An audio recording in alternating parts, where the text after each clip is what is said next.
Jasmine Galang is one of Thai traditional art and craft that we use for special occasions such as royal ceremonies, weddings, and religious rituals.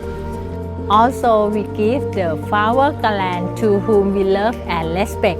Importantly, the flower garlands are seen in the Buddhist life when we visit the temples. So today you will experience Thai culture and the local life by the flower garland workshop with me, the forest expert. We will end our trip perfectly as a local by offering your jasmine garland to the Buddha statue at Wat Po. If you want to experience the real local life, book my trip at takemetour.com.